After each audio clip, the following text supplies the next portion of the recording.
Bienvenidos a una nueva inmersión profunda. Hoy, tenemos entre manos un material que, francamente, va a cambiar por completo la forma en que entendemos nuestro propio cuerpo. Totalmente. Es un cambio de paradigma. Sí, y el análisis de hoy se basa en unos extractos fascinantes de un libro llamado Erros no DNA y un papel da microbiota.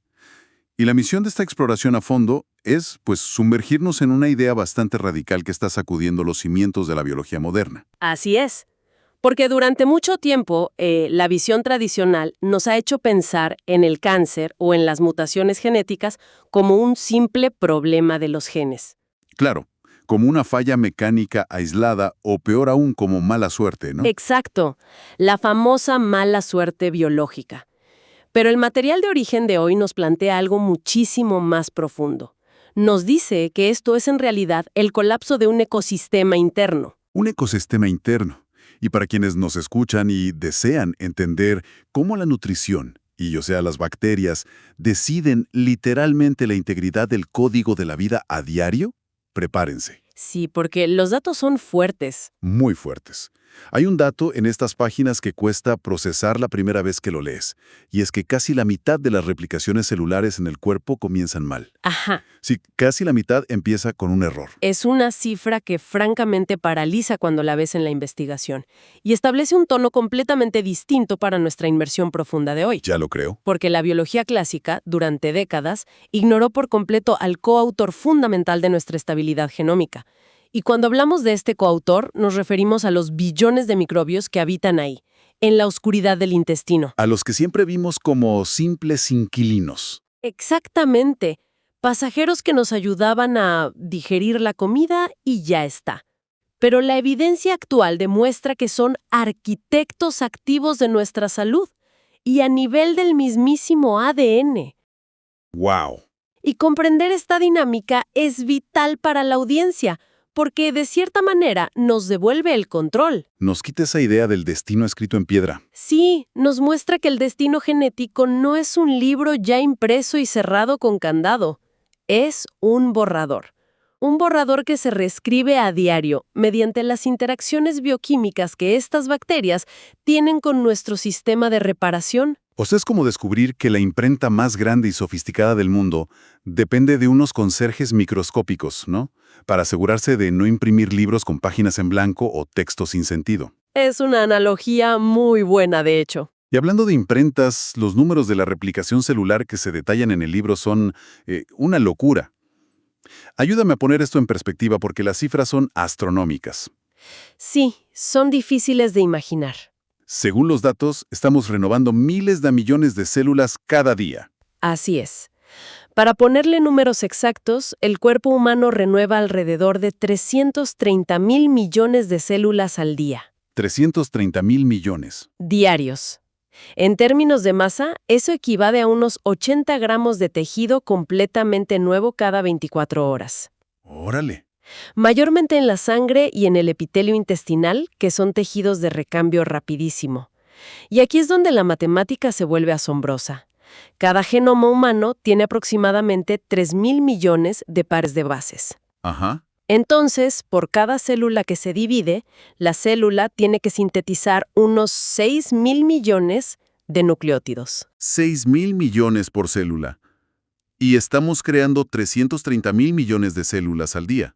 Haz la cuenta. Si multiplicamos eso, estamos hablando de una cantidad de información inimaginable.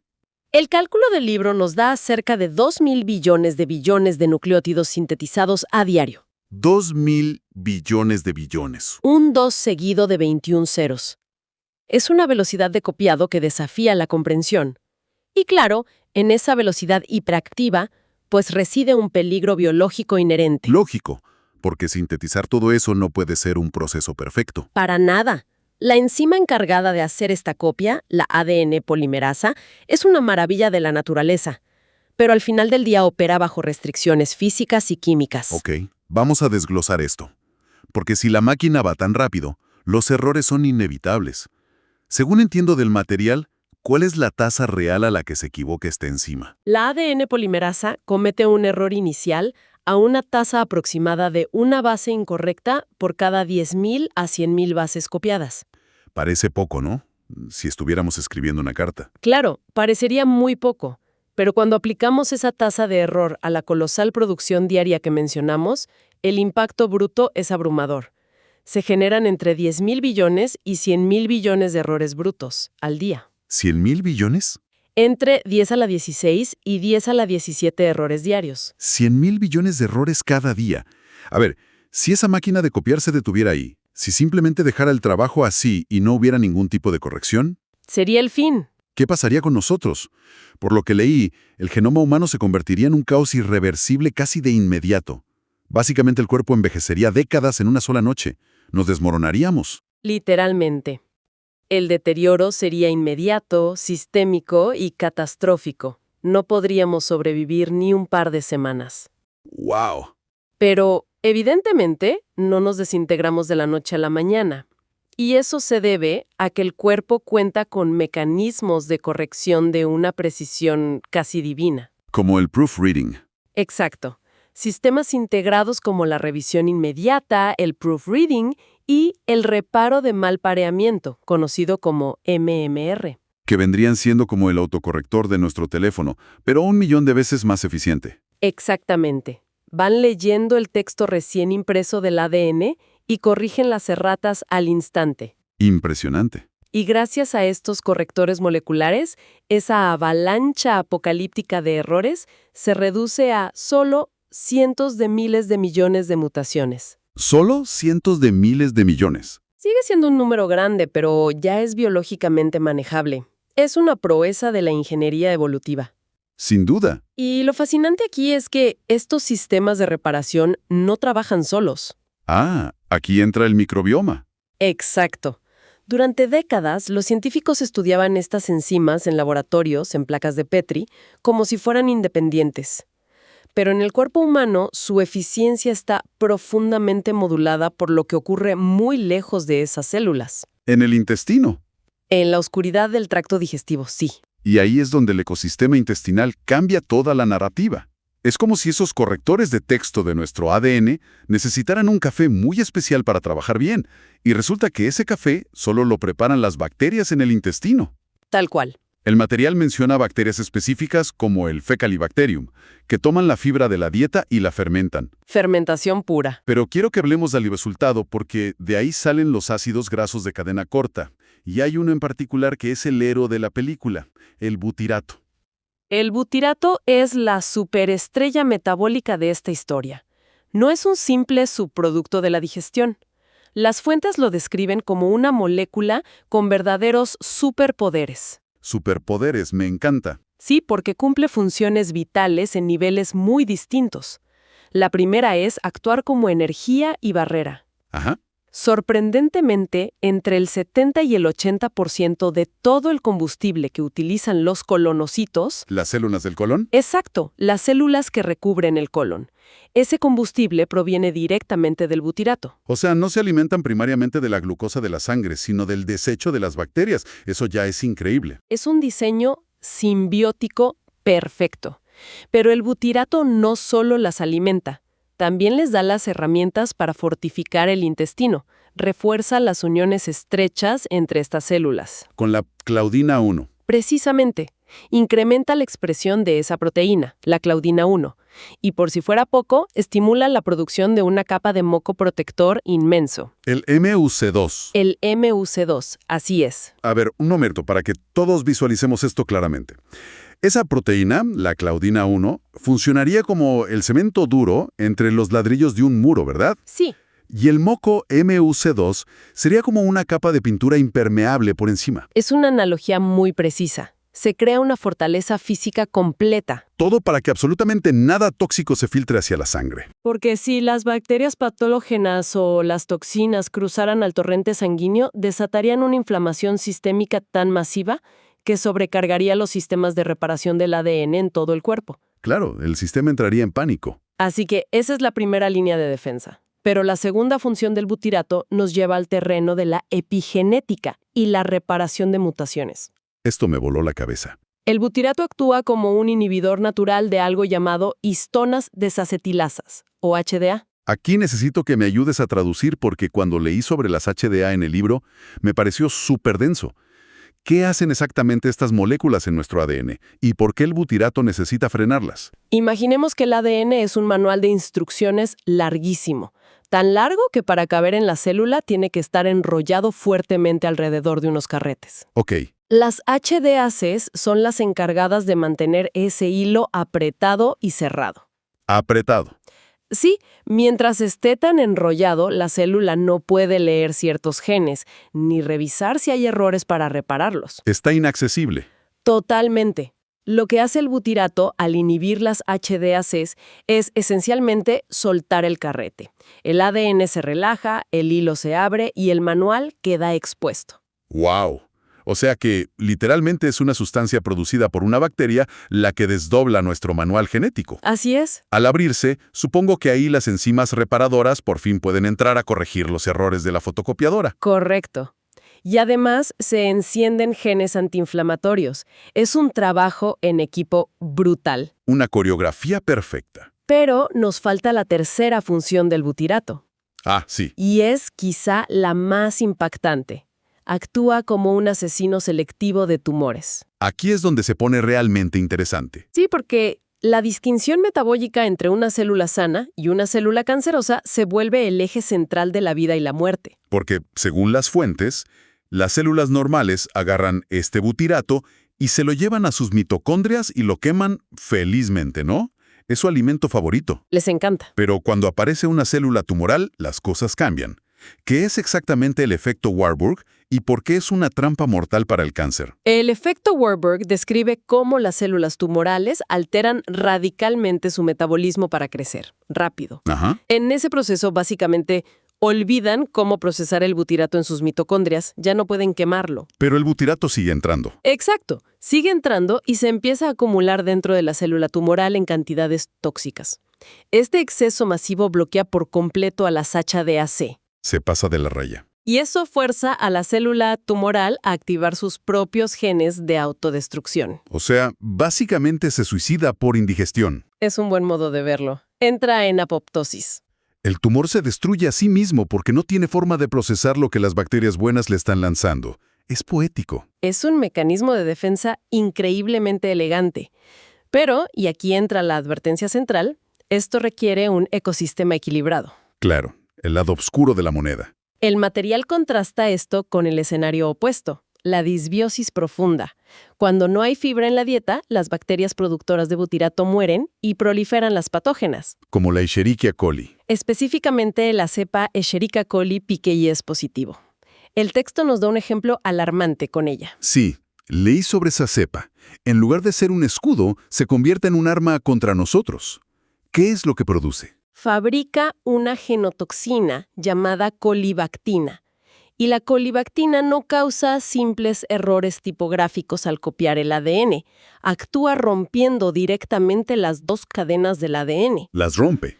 Causa daños estructurales severos. Siguiendo con las analogías, es la diferencia entre un equipo de mantenimiento que repara pacientemente las ventanas o dejar entrar vándalos con tijeras que cortan el manual por la mitad. Tal cual. Una sobrecarga sí satura cualquier sistema de reparación y fomenta directamente el cáncer. Y todo depende de a qué grupo de bacterias estamos alimentando. Absolutamente. Pero la trama se vuelve aún más compleja cuando introducimos otra pieza clave de este rompecabezas metabólico, el triptófano. A ver, hasta ahora tenemos claro que la fibra alimenta a las bacterias buenas, estas producen butirato, arreglan el ADN y obligan a los tumores a autodestruirse. Sí, Todo suena perfecto, pero las fuentes advierten que esto puede salir muy mal con el triptófano. Este es un aminoácido esencial, ¿no? sí, no lo podemos fabricar. Tenemos que ingerirlo en la comida, y el microbioma lo utiliza como una sala de control, un regulador maestro. Exacto. Las bacterias deciden el destino de este triptófano. Dictan si se usa para calmar la inflamación del intestino o si se envía para armar al sistema inmunológico antitumoral. El destino de cada molécula es crítico. Y, si conectamos esto con el panorama general, nos encontramos con un escenario inevitable. ¿Qué pasa si un tumor logra evadir esa primera reparación del ADN? Si no se autodestruye con el butirato. Digamos que logre esconderse. ¿Qué hace el cuerpo entonces? El microbioma ayuda a orquestar un plan B inmunológico, que suena completamente contraintuitivo. El cuerpo decide ayudar a acelerar el crecimiento de ese tumor. Estera, acelerar el crecimiento suena como echarle gasolina al fuego. Cuando leí eso, me quedé en blanco. Es chocante, lo sé. Pero luego las fuentes lo explican con una analogía que es oro puro. El tiro al plato. Ayúdame a explicar cómo funciona esta estrategia. Es brillante evolutivamente. Imaginemos un tumor microscópico. Este es invisible. Un blanco demasiado pequeño para que los soldados del sistema inmunológico lo detecten. Claro, pasa desapercibido. Así que el cuerpo, influenciado por las bacterias, fuerza que este grupo de células crezca hasta alcanzar un tamaño atacable. Lo engorda. Lo engorda. El objetivo es llevarlo a un diámetro de entre medio centímetro y 1 centímetro. Medio a 1 centímetro. En ese tamaño exacto, la relación entre superficie y volumen es perfecta. Es visible y es ahí cuando los linfocitos T citotóxicos, nuestras tropas de élite, pueden infiltrarse y masacrar la masa. O sea, ¿lo engordan a propósito para que sea un blanco fácil? Como el plato de arcilla volando. Exactamente. Pero me imagino que esto es jugar con fuego. ¿Qué pasa si fallan el tiro y el tumor sigue creciendo? Se cruza una línea de no retorno. Hay un límite muy peligroso. ¿De qué tamaño hablamos? Si supera los 5 o 6 centímetros, cambia su biología estructural. Su centro se vuelve hipóxico. ¿Sin oxígeno? Se queda sin oxígeno y crea una matriz densa, impenetrable para los anticuerpos y los linfocitos T. Se vuelve una fortaleza. Pasamos de un blanco frágil a un tanque blindado. Exacto. En ese punto, el plan B fracasa estrepitosamente. El cuerpo ya no puede lidiar con la masa por sí solo. Y ahí es donde entra la medicina moderna, ¿no? Sí, obliga a usar intervenciones invasivas como el bisturí robótico CyberKnife, radiación concentrada para erradicar lo que el cuerpo ya no alcanza. ¡Qué locura! Y para que este plan B triunfe mucho antes de necesitar un CyberKnife, el sistema necesita tener sus armas listas. Y la munición sale del triptófano. Precisamente. Para matar al tumor, los linfocitos T necesitan procesar el triptófano a través de una ruta bioquímica, la vía de la quinurenina. Así es. Pero aquí entra el gran problema de la disbiosis. Si el intestino está dañado o permeable, las bacterias entran en pánico. Ante un intestino dañado, la prioridad de las bacterias es reparar la barrera a toda costa. Si se rompe, hay riesgo inminente de una sepsis generalizada. Se defienden. Y para hacer esa reparación de emergencia, literalmente, roban el triptófano de la sangre, transformándolo en índoles para parchar rápidamente las paredes. Espera, me estás diciendo que nuestras propias bacterias nos desarman a propósito, nos roban la munición para salvar su casa. Es un dilema biológico extremo. Al llevarse el triptófano, descargan el arma del sistema inmunológico. Dejan a los linfocitos T sin munición para inducir la apoptosis. Salvan el intestino hoy, pero descuidan el tumor. El cuerpo prioriza la supervivencia inmediata frente a una amenaza a mediano plazo. El intestino se salva, pero el tumor queda libre de ataques y empieza a crecer sin control. Es una traición biológica, pero forzada por la mala nutrición. Entonces, ¿qué significa todo esto? Si las bacterias nos desarman por culpa de un intestino en crisis, ¿cómo intervenimos? Con la nutrición adecuada. ¿Cómo evitamos que nos roben esa munición? Según el análisis, no se trata de apagar a las bacterias, sino de inundar el sistema con recursos. Una estrategia de rescate fascinante. La investigación apunta al uso de la alfa-lactoalbúmina, conocida como ALAC. ALAC. Una proteína natural del suero de leche. Y tiene una característica única. Es inmensamente rica en triptófano. Aporta casi 4.8 gramos por cada 100 gramos de proteína. Una concentración brutal. Excepcional. O sea, es una verdadera bomba de triptófano. Y el mecanismo de acción es bellísimo en su simplicidad. Según los datos clínicos, al suplementar con ALAC, los niveles en el plasma sanguíneo aumentan dramáticamente. Entre un 50 y un 130%. Y ese incremento resuelve el dilema. Claro, inundas el torrente sanguíneo, satisfaces la demanda de emergencia, el microbioma toma lo que necesita para sellar las fugas, pero sobra suficiente en la sangre para mantener el arma de los linfocitos T completamente cargada. Ambos frentes de batalla están abastecidos. El intestino se repara, los linfocitos retienen su munición y ejecutan el plan B a la perfección, destruyendo el tumor en ese tamaño ideal. Todos ganan. Y los beneficios no se detienen ahí. Los estudios demuestran que la ALAC modula el microbioma, promoviendo bacterias beneficiosas como Bifidobacterium y Lactobacillus. Ah, ¿y estas son las que ayudan a mantener el ambiente antiinflamatorio y fomentan el butirato? Se cierra el círculo. Es un círculo virtuoso orquestado a través de la nutrición. Es verdaderamente un rescate ecológico desde adentro. Bueno, haciendo un resumen rápido de la monumental cantidad de información de hoy. Errar es inevitable. Completamente. Nuestra máquina celular comete billones de errores cada día, pero hemos descubierto que la reparación es un proceso profundamente microbiano. Así es. La nutrición, las fibras que se convierten en butirato o la proteína ALK no son solo comida, son información genética, herramientas avanzadas de gestión de crisis. La diferencia entre la salud plena y una enfermedad catastrófica reside en qué le damos de comer a nuestros coautores bacterianos. Esa es precisamente la esencia de esta nueva frontera en la biología. Sí. Comprender que no estamos solos. Y esto plantea una pregunta importante. A ver. Si tomamos todo lo que hemos analizado hoy, si la capacidad humana para evitar el cáncer, reparar el código genético y orquestar nuestras defensas ha sido subcontratada a las bacterias del intestino, Wow, sí. ¿somos realmente organismos autónomos controlando nuestro destino biológico? ¿O somos simplemente naves espaciales increíblemente complejas, construidas y mantenidas por microbios para asegurar su supervivencia? Wow. Es una imagen que te deja dando vueltas la cabeza. Y me parece el recordatorio perfecto para tratar a nuestros pasajeros con muchísimo más respeto. Definitivamente. A quienes nos escuchan, esperamos que hayan disfrutado el análisis de hoy y que se lleven una nueva perspectiva sobre los universos que operan en su interior. Cuiden muy bien de sus coautores invisibles, aliméntenlos con sabiduría y mantengan sus defensas siempre cargadas. Nos vemos en la próxima Inmersión Profunda.